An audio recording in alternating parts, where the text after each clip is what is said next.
Is media and technology stealing our children, or are we willingly handing them over? Netflix's show Adolescence should make parents rethink their strategy. I am Kelly Newcomb with Brave Parenting, and this is the Brave Briefing, a technology and cultural update for Christian parents.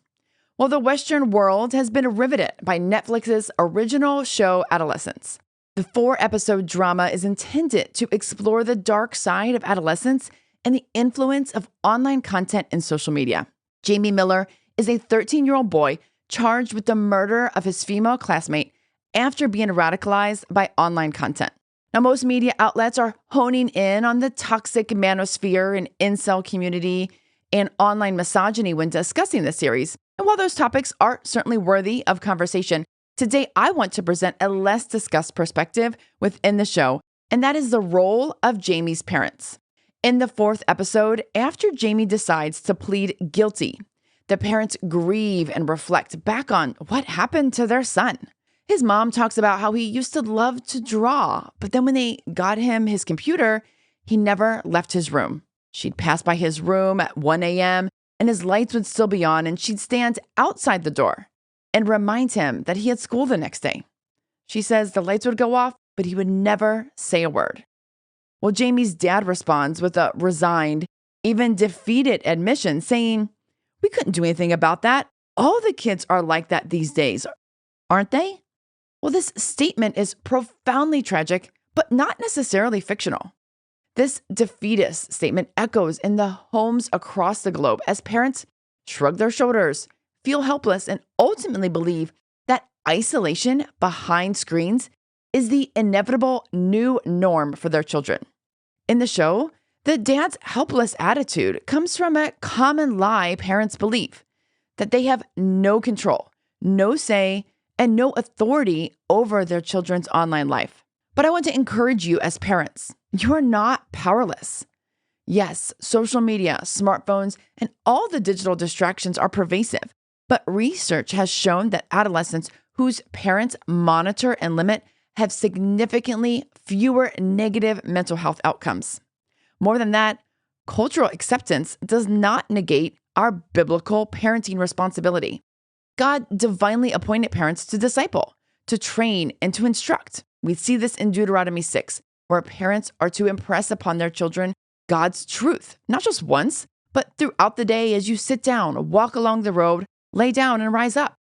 Proverbs 22:6 instructs parents to raise up a child in the way they should go.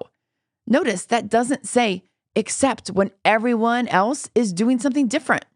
Christianity has never been about cultural conformity. This is Romans 12:2. Do not conform to the patterns of this world, but be transformed by the renewing of your mind. The evidence that adolescents' unrestricted, private access to the internet is unhealthy at best and fatal at worst is undeniable. The pattern of parents allowing too much, too soon, is stealing childhood and imposing radical ideologies on kids who are incapable of handling their weight. It's never too late to intervene. What we see in the Adolescence series is that there were opportunities that Jamie's parents had that they saw in hindsight that they could have intervened and done something about his isolated, all hours online behavior. The reality is that parents pay for and thus control the Wi-Fi, the devices, and the rules of engagement in the home. This authority is granted to us by God. We are not helpless victims. We can change the trajectory of modern adolescent life by not conforming to the patterns of too much, too soon. This means we set boundaries about what type of content kids have access to and how much time they spend passively consuming. It also means removing all internet-connected devices from the bedrooms, and most importantly, modeling healthy engagement with online media that you desire for your children to have. Is this difficult and challenging?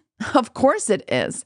But so is dealing with the repercussions after a child is transformed by radical ideologies at a young age. The best takeaway we can glean from the parents in this popular Netflix series is that we must stop the not my kid mentality, that depression, porn addiction, gender confusion, or fentanyl poisoning from an online drug purchase won't happen to my kid. If you'd like to hear more about biblical takeaways on the Netflix series Adolescence, be sure to check out our full-length podcast episode releasing later this week. Okay, friends, this is your Brave Briefing. If you have any questions, reach out, share this with a friend, and until next week, go and be brave.